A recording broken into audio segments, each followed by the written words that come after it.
amigos, meus irmãos. Emmanuel, ou Emmanuel, como dizem os latinos, escreveu pela psicografia do Chico Xavier. LBV significa luz, bondade e verdade no enriquecimento da vida. Fora da boa vontade não há solução. Naturalmente, quando os anjos vieram a este mundo, cantaram glória a Deus nas alturas, mas na terra aos homens de boa vontade. Claro, a boa vontade de Deus, que dos homens boa vontade você já viu, né? Não há mesmo. Só os que estão na LBV. Mas, demonstrando a nossa boa vontade, estamos preparando o Brasil para a volta de Jesus. E essa é a maior de todas as notícias. Que aí vão desintegrar-se todas as grandezas e realezas humanas, toda a prosápia, toda a empáfia, toda a prosopopeia, como diz o povo, desses ídolos de pés de barro. Porque Jesus está voltando. E aqui está o seu Apocalipse segundo São João.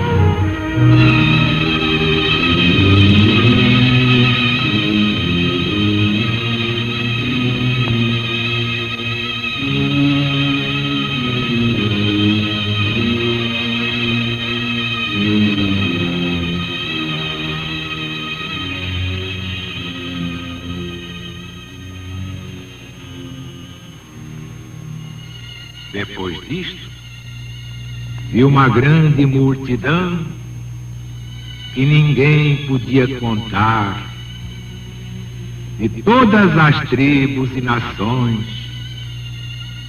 e povos e línguas, que estavam em pé diante do trono e à vista do Cordeiro de Deus, cobertos de vestes brancas e com palmas nas suas mãos, e clamavam em voz alta, dizendo: salvação ao nosso Deus que está sentado no trono e ao divino Cordeiro. E todos os anjos estavam em pé ao derredor do trono e dos anciãos e dos 4 animais, e se prostraram diante do trono sobre o seu rosto e adoravam o Senhor Deus, dizendo: Amém. Bênção e claridade, sabedoria e ação de graças e honra e virtude e fortaleza ao nosso Deus pelos séculos dos séculos. Amém. E respondeu um dos anciãos, dizendo: esses que estão cobertos de vestes brancas, quem são e de onde vieram? E eu lhe respondi: meu senhor, tu sabes. E ele me disse: sim, estes são os que vieram de uma grande tribulação e lavaram as suas roupas e as embranqueceram no sangue de Cristo Jesus. Por isso estão diante do trono de Deus e o servem de dia e de noite no seu templo. E o que está sentado no trono habitará sobre eles. Não terão fome nem sede, nunca jamais, nem cairá sobre eles o sol, nem ardor algum. Porque o Cordeiro de Deus, que está no meio do trono, os guardará, os levará às fontes das águas da vida, e enxugará todas as lágrimas dos olhos deles.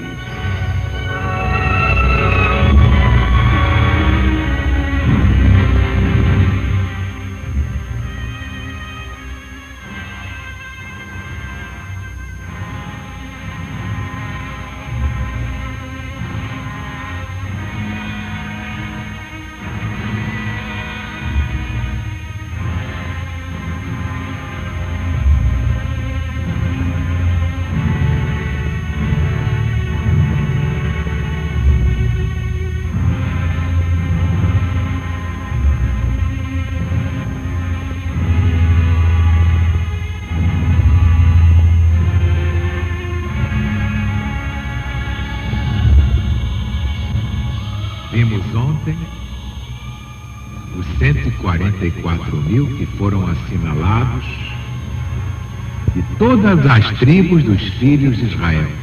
E ficou bem claro que agora, na quarta volta cíclica, todas as tribos são todas as religiões do mundo.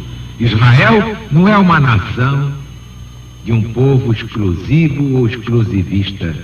Israel significa toda a humanidade. Então, salvar apenas 144 mil em toda a humanidade parece pouquíssima coisa. Mas isto é para mostrar que poucos realmente se salvarão. Os debochadores, os palhaços no mau sentido, porque os palhaços que divertem crianças, nós sabemos que têm coração limpo. Mas os debochados, os debochadores, os mistificadores, esses fariseus impenitentes, estão em toda a parte, criando problemas para a espécie humana. Esses estão liquidados. Mas vimos ali na convocação 12 mil da tribo de Judá.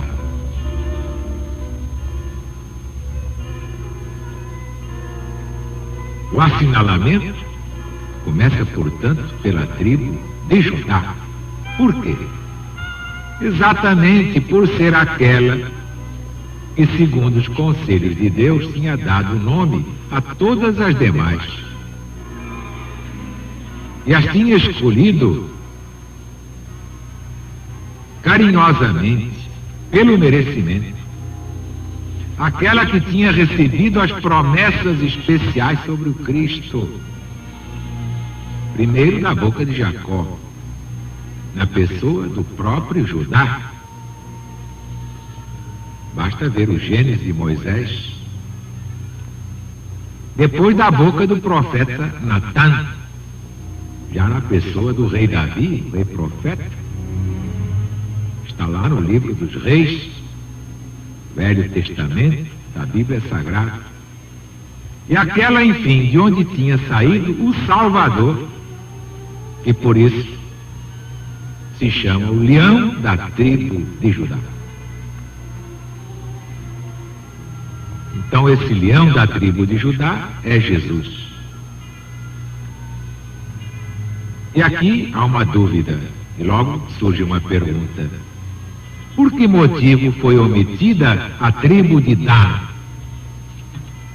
D-A-N, Dan, ou Dan, como alguns querem dizer. Que se dane, quem quiser falar assim, mas é melhor dizer o correto, é Dan mesmo. A razão é simples, porque dela teria de nascer o anticristo. Basta ver que o primeiro país que proclamou a pornografia coisa comum, coisa direita, não foi a Dinamarca? E o que é que significa esse nome? Dinamarca. É a marca de Dan. É a marca de Dan. Parece incrível, o país que tem a marca de Dan. Depois de uma grande multidão, que ninguém podia contar, de todas as nações e tribos, e povos e línguas que estavam em pé diante do trono e à vista do Cordeiro de Deus. cobertos de vestes brancas, com palmas nas suas mãos. Esta incontável multidão, pela insígnia nas palmas das mãos, e pelo que se acrescenta, de terem eles vindo de uma grande tribulação, bem se mostra ser a inumerável multidão dos mártires que haviam de padecer nas perseguições dos imperadores romanos, principalmente Diocleciano e Maximiano. Mas isso na primeira volta cíclica. Princípios da chamada era cristã, e de cristã ainda não tem nada. Esta era uma era satã. Era satã, mas não cristã. Vai ser cristã a partir do ano 2000. Até lá estamos ainda no reino de Satanás, na era de Satã. Basta ver que nas outras voltas cíclicas, os perseguidores já não eram mais imperadores romanos, eram os próprios senhores das almas, etc, etc, etc, etc, etc, como dizia o rei de Sudão. Vocês viram como tudo muda? Tudo muda.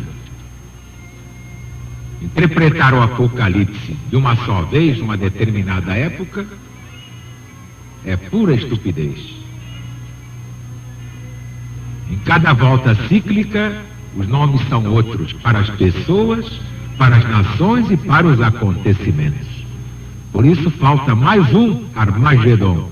Este sim, neste ciclo, será o próximo e o último. No versículo 15, por isso estão ante o trono de Deus e o servem de dia e de noite, no seu templo. Que tal você acha que esse templo é bonito? O templo de Deus é o céu. O céu que tem 7 céus. É o infinito. O templo de Deus é o infinito. E o que está sentado no trono habitará sobre eles. Não terão fome nem sede, nunca jamais. Nem cairá sobre eles o sol, nem ardor algum. Porque o Cordeiro de Deus está no meio do trono, os guardará, os levará às fontes das águas da vida. Deus enxugará todas as lágrimas dos olhos deles. Vejam bem que João escreveu o que Jesus ditou, não disse estará sobre eles, protegendo-os, mas escreveu habitará, para mostrar convivência, a estável e perpétua morada que ali há de fazer como em seu próprio domicílio. E se Jesus estivesse agora no meio de vocês? Pois quando ele voltar, será assim. Vocês em volta, ele no meio, enxugando todas as lágrimas. Então não vale a pena padecer um pouco mais, com paciência. Você tem seus dramas, mas eu também tenho os meus. Quem é que não sofre neste mundo? Ninguém pode ser feliz. Não me adianta ser rico, inteligente, uma saúde de ferro e olhar e ver a miséria em volta. Tantos irmãos no inferno dos maus sentimentos. E pai que mata filho, filho que mata pai, mãe que mata filha, filha que mata mãe, amiga que trai amiga. Portanto, ninguém deve confiar segredos a ninguém. Confessar? Sim, a Deus, diretamente a Deus, ao Cristo e ao Espírito Santo. Mas a ninguém na face da terra, a não ser que seja mãe de verdade, que até mães hoje a gente já põe em quarentena. Mas quando é mãe que se sacrifica pelos filhos, então vale a pena confiar-lhe todo o coração. Vocês viram que trecho bonito do Apocalipse? Quando Jesus voltar, vai ser essa beleza e enxugará todas as lágrimas. Vocês terão suas lágrimas enxugadas pelo próprio Jesus. Isso compensa a perseguição dos imbecis, o deboche dos idiotas, de que o mundo está cheio. Pois se debocharam do próprio Jesus, não vão debochar daqueles que acreditam em Deus e levam a sério as coisas sagradas da vida? E você vai ficar triste por isso? Vamos recordar o soneto de Carlos Cavaco. Ele escreveu este soneto ouvindo a minha pregação. Foi sua última produção literária. Depois morreu. Está melhor que muita gente por aí. Vamos então a esta página. Jesus está voltando.